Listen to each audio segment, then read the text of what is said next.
Grace the glitter fairy.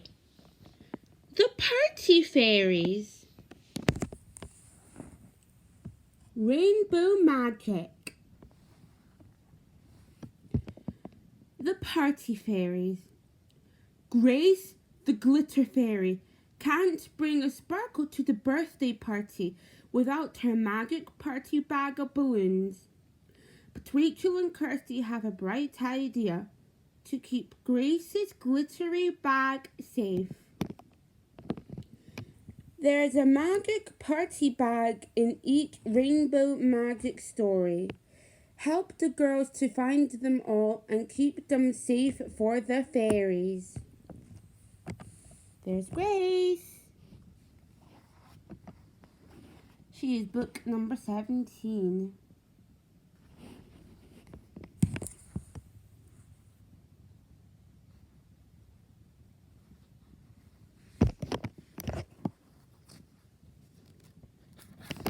Rainbow Magic, the Party Fairies.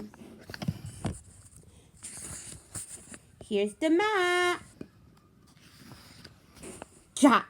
Oh, it's not Jack for spell. It's the party invitation. A party afoot. A party afoot. Isn't it a beautiful day? Kirsty takes it happily, looking up at the deep blue sky.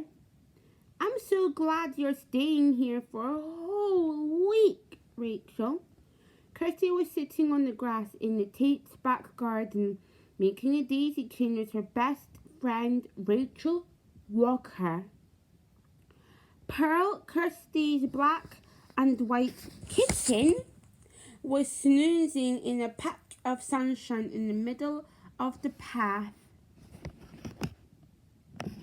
You know, Rachel, Kirsty went on, picking another daisy, this is the perfect day for a party. Rachel broke in, knowing exactly what Kirsty was going to say. Kirsty nodded, a frown on her face. Let's hope horrible Jack Frost's goblins don't spoil someone's special day. The party fairies will do their best to stop them, Rachel replied in a determined voice, and so will we. Rachel and Kirsty had a wonderful secret which no one else in the whole human world knew about. They were best friends with the fairies.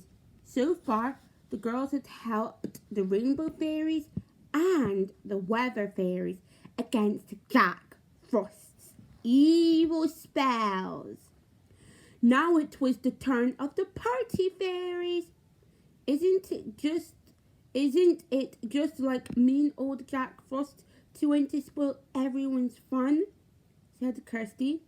He can't stop causing trouble, even though he's been banished to his ice castle. If he hasn't been such a pest, he could have come to the surprise party for the Fairy King and Queen's 1000th Jubilee, Rachel pointed out. The girls had been invited to the Fairyland party in themselves, and they had been very excited about it, until they found out that Jack Frost was determined to have a party of his own.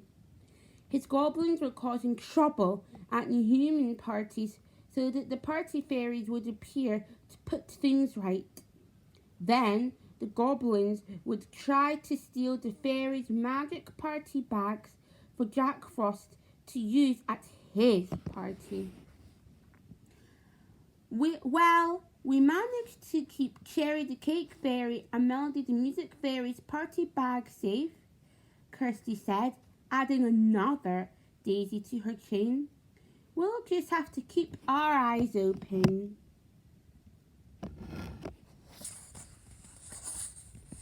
And our ears, added Rachel. Suddenly, there was a scrambling noise behind the hedge. Ow, someone muttered. That hurts. Who was that? Gasped Rachel. Do you think it was a goblin? Kirsty grinned and shook her head. It's okay, she said. It sounds like Mr. Cooper, our next door neighbour. At that moment, Mr. Cooper popped his head over the hedge. He was a tall, thin man with a cheerful smile. "Sorry, Kirsty," he said. "Did I startle you?"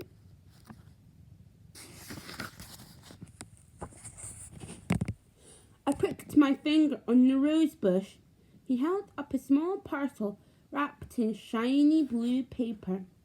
"I'm trying to hide these presents around the garden for the treasure hunts this afternoon." "Treasure hunt?" repeated Rachel, looking puzzled. Mr. Cooper nodded. "Yes, my son Jamie's birthday today," he replied.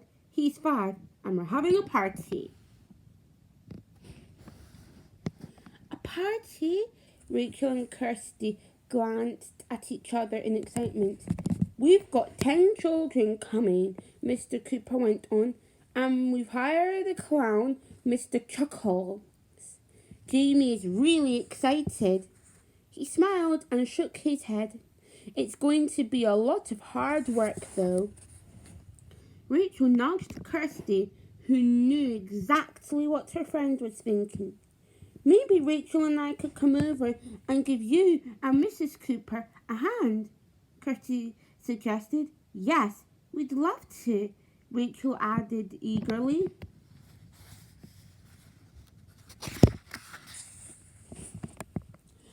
Mr. Cooper's face lit up.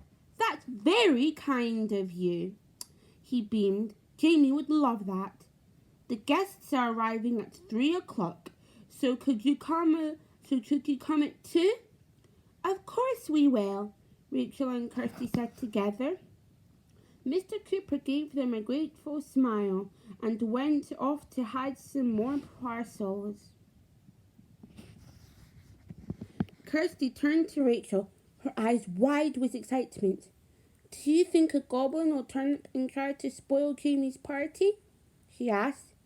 "I don't know," Rachel replied, "but if one does, we'll be ready for him." Decorating difficulties. "This is going to be fun," Kirsty grinned as she rang the Cooper's doorbell. "Jamie is really sweet. It'll be a bit noisy, though, with him and all his friends running around enjoying themselves." "Maybe they'll frighten the goblins away," Rachel said with a laugh. The front door opened. A small boy with exactly the same cheerful smile as Mr. Cooper stood in the hallway. "Hello, Kirsty," Jamie called eagerly. "And are you and your friend here to help with my party?"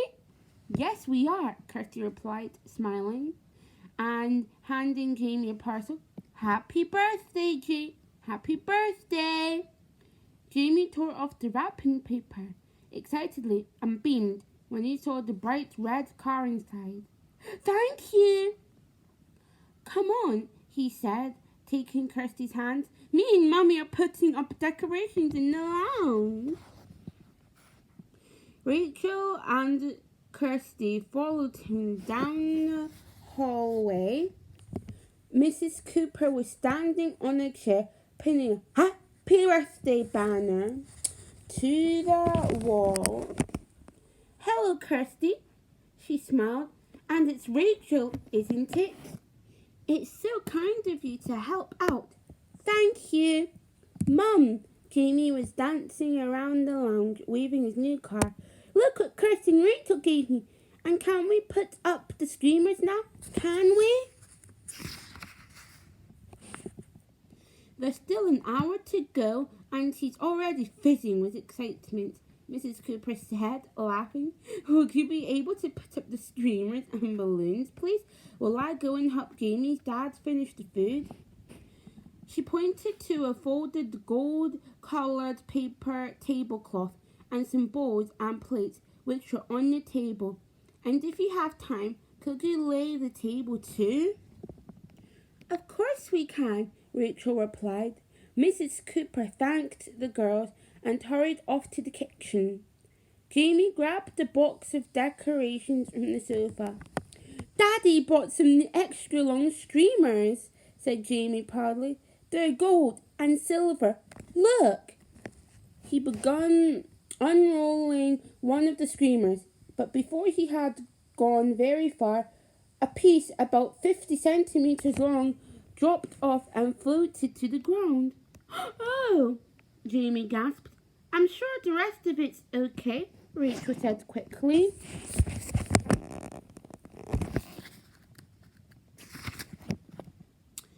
Keep going, Jamie. But as Jamie unrolled the streamer, more lengths of brightly coloured paper fell off. Rachel opened the other packet, but those streamers had been spoiled in exactly the same way. It's just as if someone had cut the streamers and then rolled them back up again, Kirsty whispered to Rachel. Rachel nodded solemnly. Do you think it could be goblin mischief? She asked. Jamie was looking close to tears. They're too short, he wailed. Don't worry, Jamie, Kirsty said, giving him a hug. I've got just the thing to fix this. I won't be long. Kirsty ran home and found a big roll of sparkly blue sticky tape, which was left over from Christmas. Then she went back to the Cooper's house and showed it to Jamie. Look, she said, beginning to stick the pieces one of the streamers together. Now you'll have stripy gold, silver and blue streamers. Jamie's face lit up. They look even better now, he declared happily. The three of them quickly stuck the rest of the streamers together, and then Rachel and Kirsty began to pin them up around the room.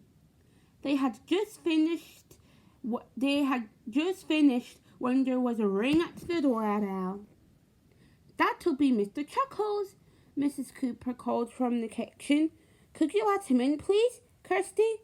I think Jamie has beaten me to it, Kirsty chuckled as Jamie dashed past her into the hall. Rachel and Kirsty followed him and found the clown standing on the doorstep, smiling down at Jamie. He wore a bright blue baggy suit and a blue bowler hat. You must be the birthday boy, he said. Where's your big red nose and your big clown shoes, Mr. Chuckles? Jamie wanted to know. Rachel and Kirsty smiled. Ah, well, I'm not quite ready yet, Mr. Chuckles explained. It's difficult to drive my van in big clown shoes. Looking as if he was about to burst with excitement, Jamie ran to tell his mum about the clown. Meanwhile, Mr. Chuckles turned to Rachel and Kirsty. Is it okay if I set up my stuff in the lounge? He asked. Kirsty nodded. Yes, we've almost finished decorating, she replied. We've just got the balloons to put up. The clown opened the back of his van and began to unload his props, while the girls went back into the lounge. But to their dismay, the streamers which they had so carefully pinned up earlier had all fallen down. Now they lay in heaps on the floor. This has to be the work of one of Jack Frost's goblins, Rachel said crossly, grabbing a streamer. He must be here somewhere. Quick, let's get these back up or Jamie will be upset, said Kirsty, picking up the sticky tape.